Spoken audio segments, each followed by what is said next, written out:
Alô, galerinha do canal Bionline, eu sou o professor Marcos André. Você tem dúvidas sobre como nós armazenamos a nossa gordura? Então, após a vinheta, fique ligado na aula de tecido adiposo.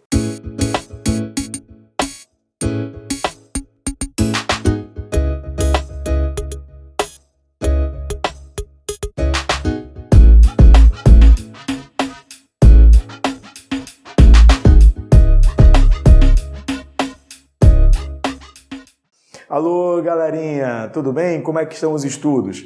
A gente vai começar a voltar toda semana a postar nossos vídeos aqui no canal Bionline. E eu conto com você para que você continue curtindo os vídeos, divulgando os vídeos. Inscreva-se caso você ainda não tenha feito a inscrição no canal. É importante para que a gente possa continuar a produzir os nossos conteúdos. Também não deixe de acessar a minha plataforma www.bionline.com.br. Galerinha, na aula de hoje nós vamos falar sobre tecido adiposo. O tecido adiposo é um tipo de tecido conjuntivo. Lembra que o tecido conjuntivo, nós já temos uma aula de tecido conjuntivo, até sugiro que você assista essa aula, só clicar aqui em cima. Essa aula de tecido conjuntivo eu apresentei a classificação e nós falamos de tecido conjuntivo propriamente dito. Tecido conjuntivo frouxo, tecido conjuntivo denso. E na aula de hoje nós vamos falar sobre o tecido adiposo, que é um tecido conjuntivo de propriedades especiais. Esse tecido ele tem como característica básica a constituição por um tipo de célula que é chamada de adipócito.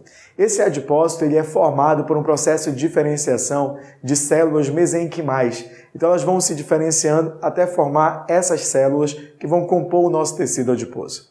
O tecido adiposo, como a grande maioria do tecido conjuntivo, é um tecido vascularizado.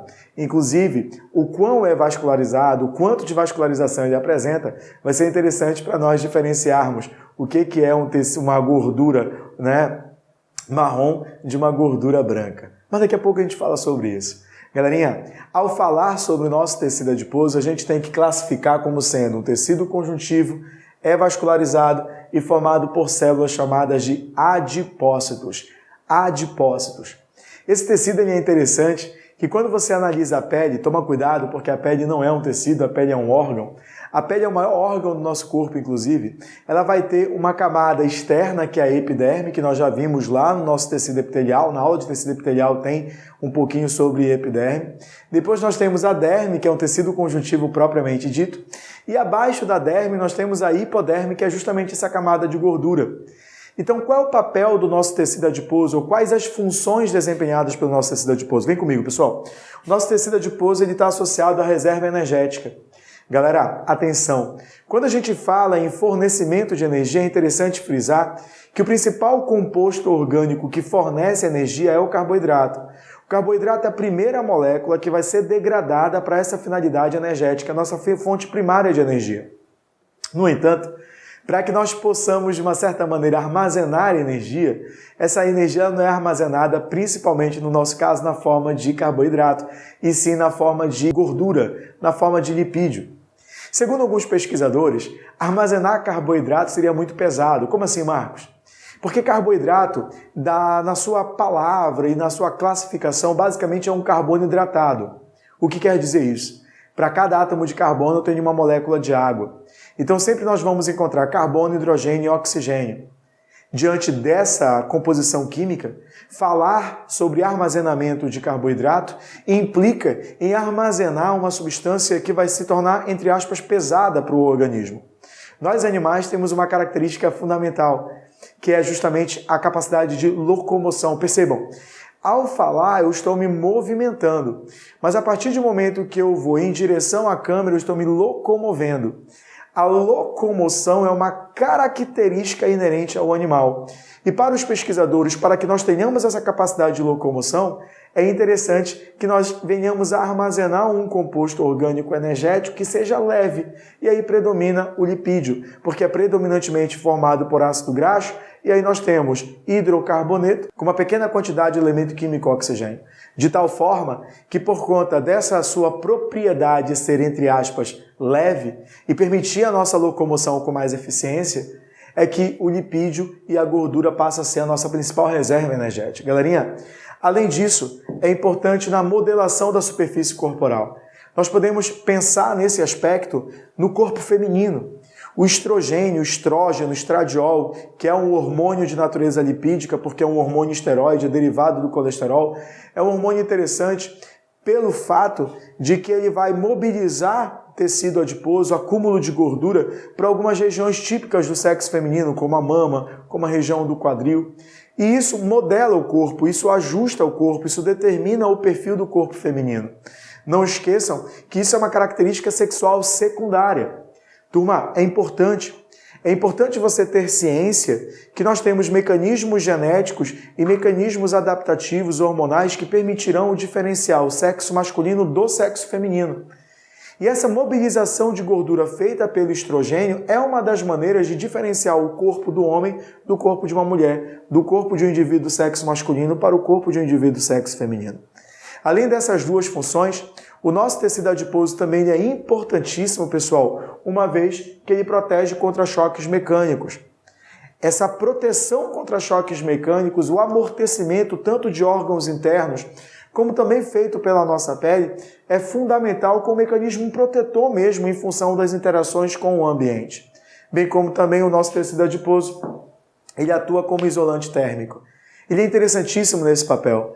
Quando você observa animais que vivem em temperaturas muito baixas, animais que vivem em regiões muito frias, é interessante você perceber que esses animais têm uma capa de gordura bem espessa.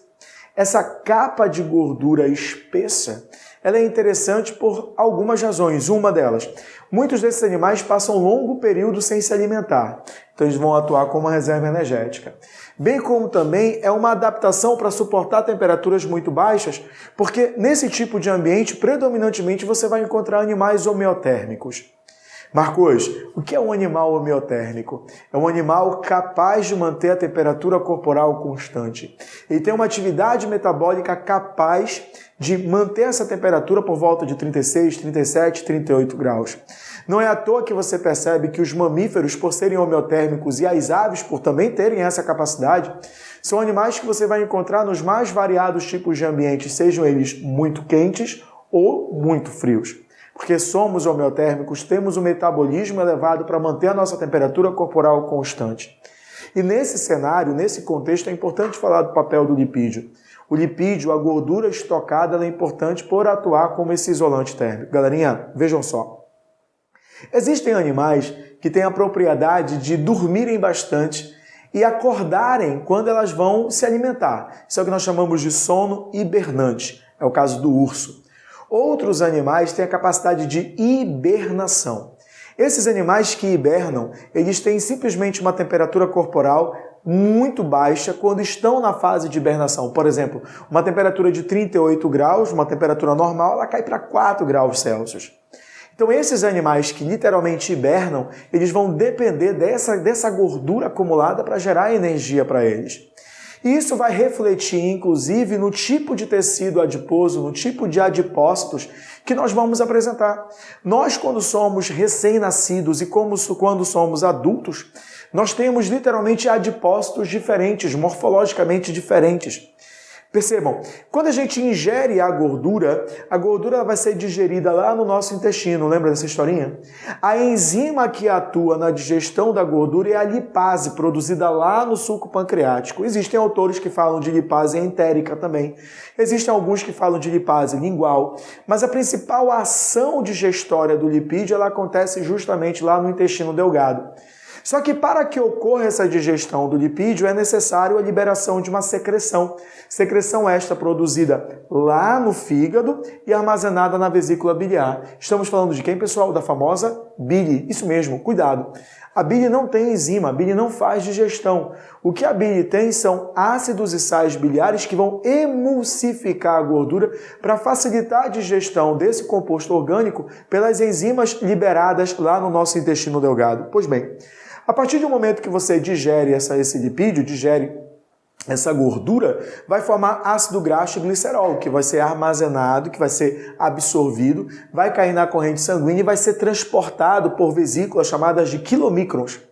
Em seguida, a sua célula do tecido adiposo vai absorver e vai ressintetizar ácido graxo, vai unir com o glicerol para formar triglicerídeo e assim armazenar. Vejam só. Quando nós somos bebezinhos, criancinhas, fofinhos, recém-nascidos, nós temos um tipo de tecido de adipócito que é o multilocular. Ele é formado por várias gotículas de gordura. É justamente por conta disso que a gente fica cheio daquelas dobrinhas, parece o bonequinho da Michelin, lembra aquele bonequinho bem fofinho? Então a gente fica cheio com várias dobrinhas, tá? Que caracteriza justamente um tecido adiposo, que ele é multilocular e o tempo todo ele está sendo ali quebrada essa gordura para gerar energia, mas ele é também importante, pessoal, para aquecer o corpo, para que haja manutenção de uma temperatura corporal interessante para as nossas atividades biológicas. Assim, quando a gente chega no adulto, nós vamos ter um adipócito unilocular ou monolocular.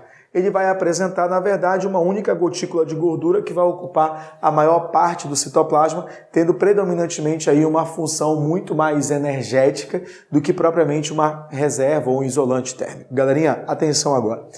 Partindo do pressuposto que a gente já sabe que esse tecido ele é formado por adipócito, é interessante frisar que hoje em dia somos capazes de reconhecer dois tipos de gordura, a branca e a marrom. A gordura branca tem prioritariamente função energética. A marrom, por sua vez, ela tem essa tonalidade de cor diferente pelo fato de ser bem mais vascularizada.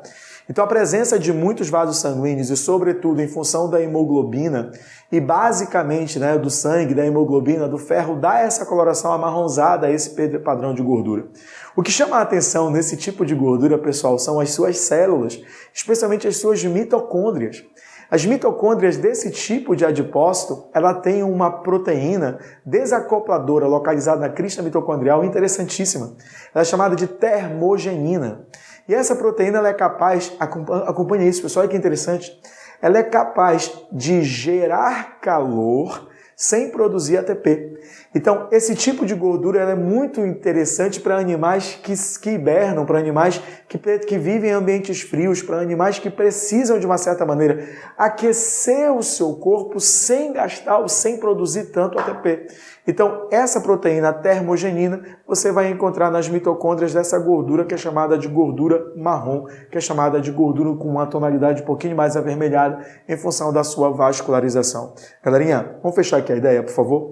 Nós vamos fazer uma revisão bem rapidinha, nesse bate-bola. Tudo bem, galerinha? Tudo bem? Vamos lá? Olha aqui, ó. Nós falamos do tecido adiposo, que é um tipo de tecido conjuntivo de propriedades especiais, vascularizado, formado por células chamadas de adipócitos, função de reserva energética, modelação da estrutura corporal, proteção contra choques mecânicos e um isolante térmico. Nós vimos que os adipócitos podem ser monoloculares ou multiloculares, sendo que nos recém-nascidos predominam estes últimos em relação aos primeiros, e vimos também que a gordura branca predominantemente energética e marrom, que também está associado a um aquecimento, a um isolante térmico, a gerar calor, a partir da utilização de uma proteína mitocondrial chamada de termogenina. Não deixe de me acompanhar aqui no canal Bionline, no meu Instagram, prof.marcosandrebio, e na minha plataforma www.bionline.com.br. Comente, divulgue para os seus amigos, inscreva-se no nosso canal e assim a gente vai continuar produzindo muito conteúdo para te ajudar em biologia a arrebentar nas provas de vestibulares.